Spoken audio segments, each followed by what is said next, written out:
Bonjour à toutes et à tous, je reviens vous voir aujourd'hui pour la cire sur la chaise et sur la cheminée que j'ai peint pour la vitrine.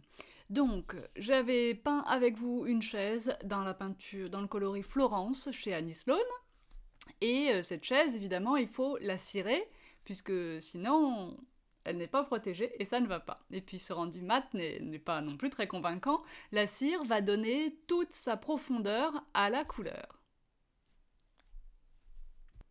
Alors ici j'ai pris le petit pinceau à cire, qui est déjà pas mal gros quand même, mais pour une chaise il est presque encore déjà trop gros.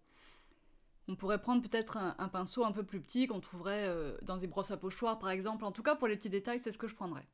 Là, il faut être assez généreux quand même en cire, donc vous allez l'appliquer vraiment partout, y compris en tourbillonnant si nécessaire, pour que ça rentre bien, ça doit bien pénétrer toute la peinture. Donc limite, si on a un petit peu trop à cette étape-là, c'est pas grave, puisque vous pourrez toujours venir récupérer ce qui est en trop à certains endroits pour l'étaler à d'autres. Et puis si vous faites des petits paquets et tout ça, on va essuyer ensuite avec un... Alors moi je vais prendre un sopalin ici parce que j'ai pas de chiffon au magasin, j'ai oublié d'en ramener. Mais vous prenez quelque chose qui ne peluche pas. En tout cas, mon sopalin ne s'est pas déchiré, donc c'est l'essentiel.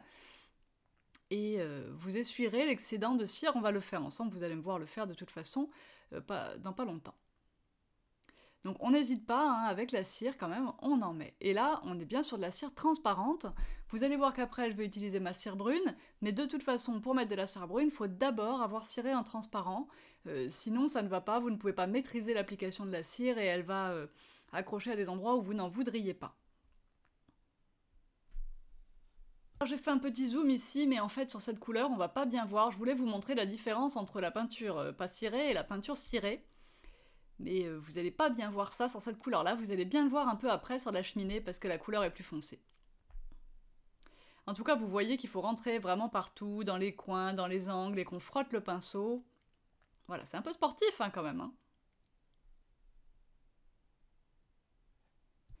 Donc vous voyez ce que je vous disais tout à l'heure, même si la mise au point n'est pas correcte, que j'essuie avec mon sopalin les excédents de cire. Donc ça, je le fais tout de suite après l'application de la cire. Ça n'est pas à proprement parler le lustrage de la cire, voilà, c'est simplement qu'on essuie ce qu'il pourrait y avoir en trop. Et ça nous permet aussi de se rendre compte s'il y a des endroits où il y a des manques. Et dans ce cas-là, on les reprend, bien sûr. Très important de travailler à hauteur, je vous en ai déjà parlé tout à l'heure, on voit beaucoup mieux. Voilà. Alors on fait attention parce qu'effectivement, dans cette chaise, il y a plein de petits trous. C'est l'intérêt. Alors vous ferez un atelier chaise si vous le souhaitez, que vous habitez dans le coin, sur cette même chaise. J'en ai quelques-unes d'avance, donc on va programmer ça au mois de janvier, je crois. Décembre, si vraiment il y a des demandes, mais moi je vais programmer une date en janvier. Alors, on va passer à la cheminée. Alors c'est une cheminée découpage, donc c'est donc une cheminée d'ornement en carton. Je l'ai peinte avec la peinture Annie Sloan Amsterdam Green. Donc vous voyez que ce vert n'est pas super quand il est mat comme ça, brut, pas ciré. Mais vous allez voir comme il est beau une fois qu'il est ciré. Regardez, là vous pouvez bien voir la différence puisqu'on est sur une peinture plus foncée. Ça ressort beaucoup mieux à la caméra. Et vous voyez aussi comme ces pinceaux ont une préhension parfaite pour pouvoir vraiment appliquer la cire avec force et la faire pénétrer. Et encore, normalement, pour la cire transparente, je prends le gros pinceau à cire, euh, parce qu'en général, on fait des aplats plus grands, surtout pour les plateaux. Vous voyez cette différence un peu? C'est incroyable. Alors ça va pas briller, la cire Annie Sloan n'est pas mate non plus, mais on peut la qualifier de mate. En fait, elle est très très légèrement satinée, et après ça dépend un peu du lustrage que vous faites, mais ce ne sera pas une cire brillante du tout. Donc là, on va bien passer partout, partout, sur tout notre plateau, en transparent, et ensuite on va travailler la cire brune, et je reviendrai sur ma chaise après avec la cire brune.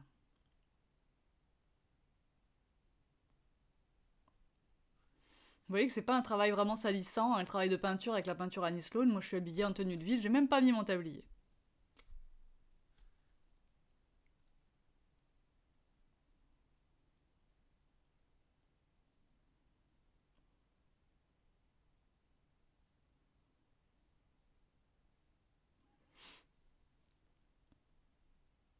Et là, comme tout à l'heure, je vais aussi essuyer l'excédent de cire avec mon sopalin. je vais la faire par étapes, hein, cette cheminée. Là, je fais le plateau, ensuite je ferai les pieds. Et je vais faire la moulure aussi que vous apercevez sur le devant avec vous.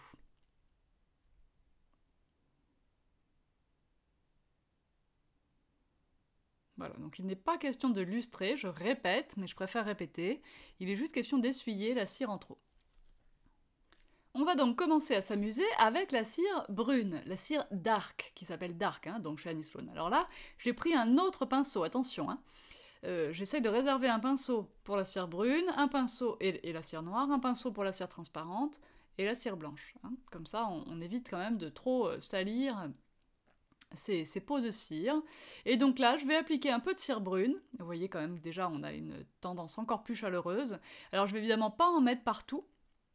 Et tout l'intérêt d'avoir travaillé à la cire transparente d'abord, eh bien c'est d'avoir un support qui est beaucoup moins poreux, hein, il a déjà été protégé une fois, même si ce n'est pas sec, et on va pouvoir rajouter de la cire brune, en enlever. En fait, vous allez utiliser votre cire transparente un petit peu comme une gomme. C'est-à-dire que vous placez votre cire brune où vous en avez envie. Si vous vous trompez ou que finalement vous changez d'avis, vous allez reprendre de la cire transparente et refrotter, et ça va tout simplement enlever la cire brune que vous venez de mettre. Donc on va pouvoir comme ça faire un fondu parfait, ce qui n'aurait pas été possible si on avait appliqué la cire brune directement. Par exemple, moi j'ai utilisé la cire brune directement sur le plateau du meuble de ma cuisine, parce que je savais que je voulais vraiment beaucoup le foncer, et je voulais qu'il soit brun partout pareil, j'avais pas besoin de nuances. Donc j'y suis allée directement en brun. Mais sinon, en général, on met d'abord la transparente et ensuite le brun. Allez, on y va. Un peu plus sérieusement pour la tranche. C'est pas pratique les meubles en carton parce que c'est trop léger, ça n'a pas d'assise. Vous voyez déjà la différence entre le plateau et les pieds, hein, c'est incroyable. Hein. Alors chez Annie Sloan, on n'a pas que de la cire, hein, on a aussi des vernis. On a le vernis brillant et le vernis mat. Les vernis sont parfaits pour les salles de bain, les cuisines, tout ce qui va être en contact avec l'eau. Hein.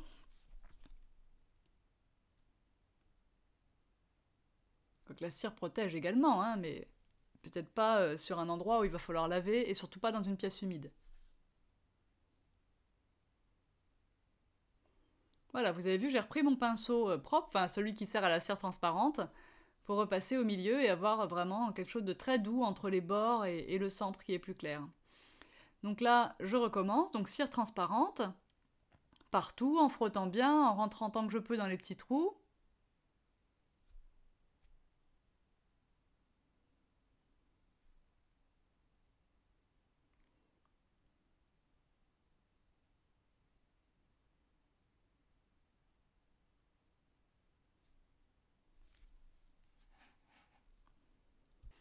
Et puis je prends ma cire brune, et là je vais appliquer sur ma moulure, en étant un peu généreuse, et je m'en fiche parce que de toute façon je vais pouvoir gommer, comme je vous le disais, j'aime bien ce terme.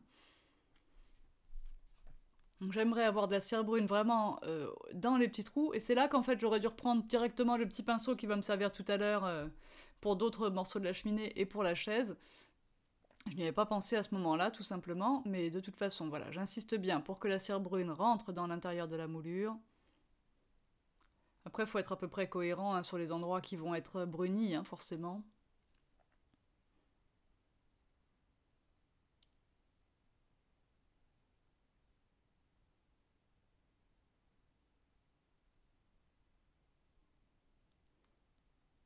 Alors j'essuie ensuite la surface, puisqu'en principe le brun va être dans les trous, et la surface de la cheminée va être plus facile à nettoyer. La surface de la moulure, donc, devrait être un peu moins sale que les creux. Bon, après, je voulais pas non plus un effet super sale sur cette cheminée, hein. Il faut quand même que ce soit assez lumineux, c'est pour ma vitrine, je veux pas non plus quelque chose de trop...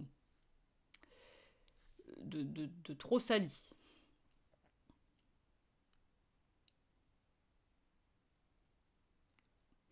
Un petit peu travaillé, un petit peu de caractère, mais pas trop.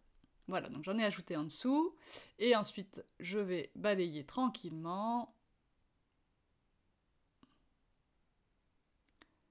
Voilà, ce devant de cheminée est donc terminé. Là en dessous, je remets juste de la transparente en dessous du plateau. On va attaquer les étapes suivantes. Alors, je suis allée chercher un petit morceau de papier de verre. Attention, je n'ai pas du assez fin non plus ici, j'ai tout ça à la maison. Là, c'est du 120, c'est un peu gros, alors j'y vais vraiment léger, léger, pour abîmer un petit peu les arêtes saillantes. Donc, à l'arête saillante du plateau. Et vous avez vu sur les moulures, mais c'est vraiment léger, léger. Hein. Je veux pas, attention, tout détruire, voilà. Juste un petit coup. Et voilà ce que ça donne. Regardez, pas plus, ça suffit.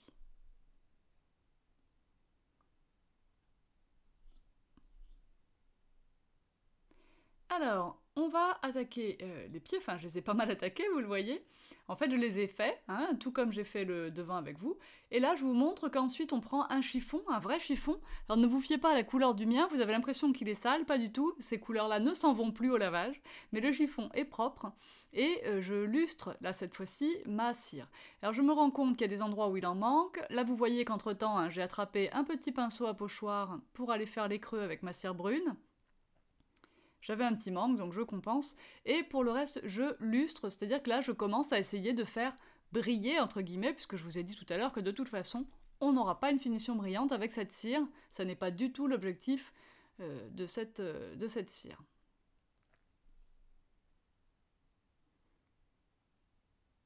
Alors pour le lustrage, je me suis longtemps posé la question, j'ai demandé des informations. Il n'y a pas de règle. Il y en a qui le font pratiquement dans la foulée, c'est-à-dire que dès qu'elle est un peu sèche, au bout d'une demi-heure, et il y en a qui le font le lendemain. Ça dépendra un petit peu de vous, et je pense que les finitions seront différentes, mais ça dépend aussi du support et de la température et de l'hygrométrie. Donc voilà, faut faire des petits tests, hein. Faut venir sur votre meuble, commencer à un côté qui se voit pas trop, voir ce que ça donne, se dire bon allez j'attends encore, c'est trop humide. On sent au toucher hein, que c'est plus ou moins gras. Donc là, on revient sur la chaise. Mon pinceau brun, donc de cire brune, je n'ai rien remis dessus. Je ne fais que le frotter sur ma chaise. Et alors l'intérêt, c'est que ça va me faire ressortir un petit peu la texture que j'avais mise. Vous savez, quand on étale la peinture, des fois on peut décider d'avoir des traces de pinceau un petit peu de texture. Hein, je parle pas d'un effet grunge, mais ça fait ressortir un petit peu. Et puis même les défauts du bois, parce que bah, la chaise, elle a vécu. Hein. Elle a des coups, elle a... voilà. Donc là, simplement, je frotte mon pinceau et je vais faire ça pratiquement partout sur la chaise, sauf dans les petites moulures que vous voyez ici près de ma main gauche et en haut dans les moulures coquilles. Voilà, donc là, c'est vraiment léger, léger. Si je remets un peu de cire sur mon pinceau, c'est vraiment très peu du bout des poils. Hein. Alors, on va maintenant s'attaquer aux petites moulures de la cire. Donc, je commence par passer un petit peu de cire brune avec le gros pinceau. Je prends mon petit pinceau à pochoir et là je mets beaucoup plus de cire brune, donc c'est là que vous avez peur. Je veux que ça rentre dans les petits trous. Donc, on peut être généreux à ce moment-là parce que tant que la cire n'est pas sèche, on va pouvoir de toute façon, sinon l'enlever complètement, au moins beaucoup l'estomper. Hein. Donc ma petite brosse à pochoir, elle est idéale parce qu'elle a les poils très durs, donc elle rentre dans les trous. Ensuite, je reprends mon pinceau transparent, mais il n'y a pas de cire dessus. Je ne l'ai pas rechargé. Hein. Il y a de la cire, mais très peu. Donc là, déjà, j'essuie. Vous voyez que j'enlève pas mal de ma cire brune.